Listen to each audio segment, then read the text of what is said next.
Nei giorni scorsi i parroci della diocesi di Vittorio Veneto hanno ricevuto un documento redatto dal vescovo e dal consiglio presbiterale con le indicazioni pastorali riguardo alla celebrazione delle Sante Messe.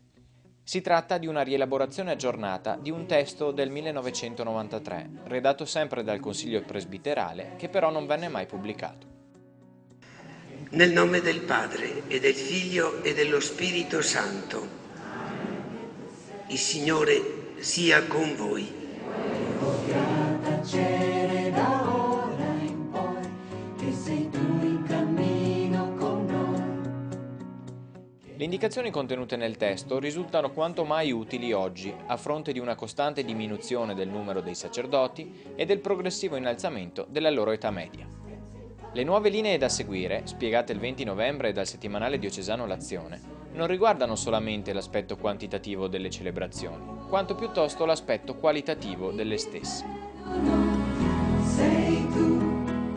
Il vescovo Pizziolo, nella prefazione, ricorda che il testo si rende necessario sia per l'avvio delle unità pastorali, sia per la frequente richiesta di messe domenicali al di fuori degli orari previsti. Nessuno ci toglierà, perché tu sei ritornato. Occorre tener presente, come riportato in una nota della Conferenza Episcopale Italiana, che la moltiplicazione delle messe della domenica non è il giusto strumento per aumentare la partecipazione dei fedeli, poiché oltre a procurare un eccessivo frazionamento della comunità, rischia di ridurre la presenza alla celebrazione domenicale a mero bisogno individuale da soddisfare.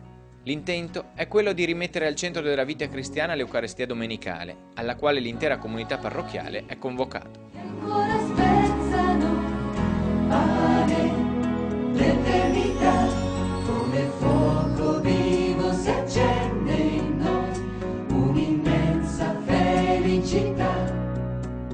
Queste in sintesi alcune delle indicazioni presenti nel documento. La celebrazione dell'Eucaristia domenicale deve sempre prevedere una buona animazione e distribuzione dei compiti e dei servizi, lettori, ministranti, animatori del canto. Inoltre, occorre un sufficiente intervallo che consenta un minimo di preparazione dell'ambiente e l'organizzazione seria e serena dei ministeri. Perciò, le celebrazioni non possono susseguirsi con un ritmo troppo stretto, ma dovranno essere distanziate in modo che dall'inizio di una messa all'inizio della successiva ci sia almeno lo spazio di un'ora e mezza.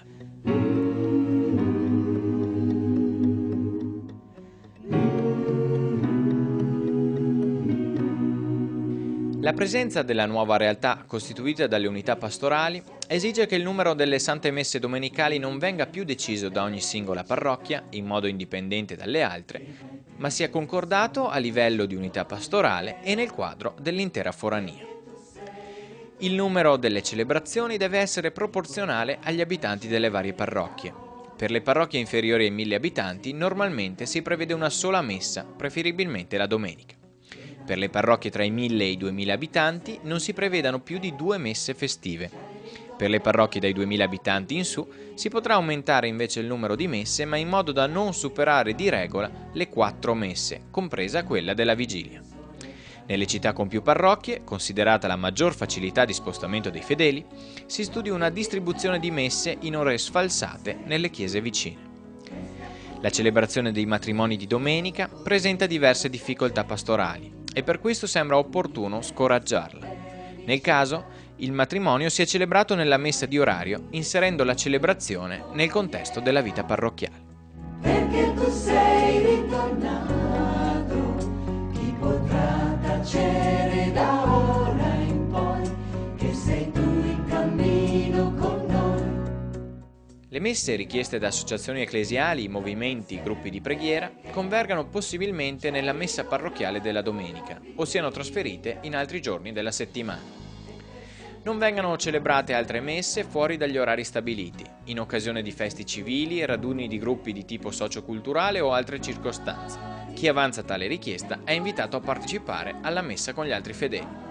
Infine, negli oratori o nelle cappelle rurali, di domenica non si celebri mai l'Eucaristia, se non in casi di eccezionale importanza. Se lo si fa, si sospenda una messa nella chiesa parrocchiale per favorire comunque l'unità della comunità. Perché tu sei ritornato.